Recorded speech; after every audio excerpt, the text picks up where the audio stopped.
Unwanted Gifts. Hi, I'm Del Edwards, and today I just want to share a quick thought with you. Now, I'm just going to give a little story to sort of make the point very quickly.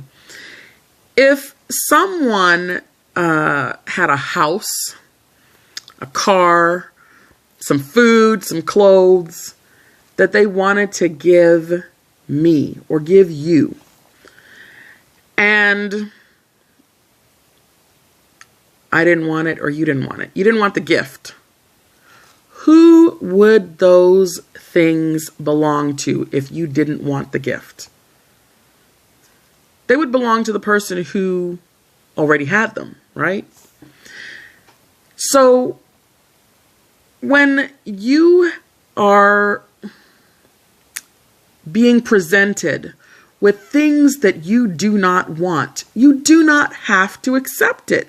You can allow the individual to keep what you do not want. For instance, if someone comes to you with insults or with anger or tries to berate you in some way or disparage you in some way, you don't have to accept that. You don't have to deal with it.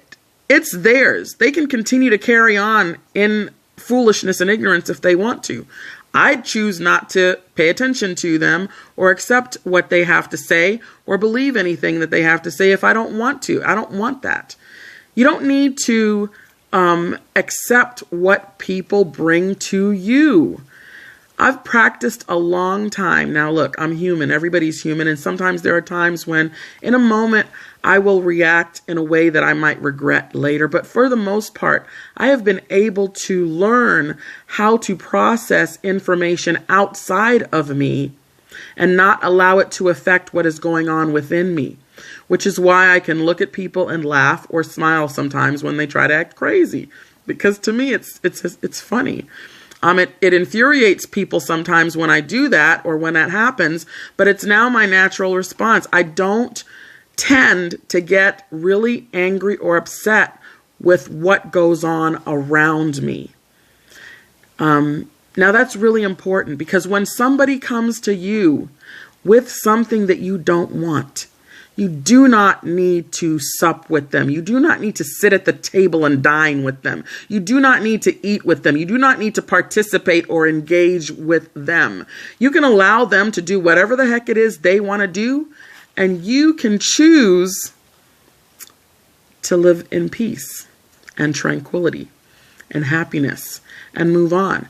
And when and if they are ready to come to you with some other offering, you can choose whether or not to accept it at that time. All right? Don't get all twisted when something outside of you is happening that you don't necessarily like. You don't have to accept it. Just because you see it does not mean you have to accept it. Just because you hear it does not mean you have to accept it. Leave it alone. Allow that person to keep whatever it is they are trying to offer you. It's theirs, all theirs, as long as you choose not to accept it. I hope you found this to be helpful. Go ahead and like this video and subscribe to my channel. If you think that this might be something of value that you can share with someone, feel free to share it. Until next time.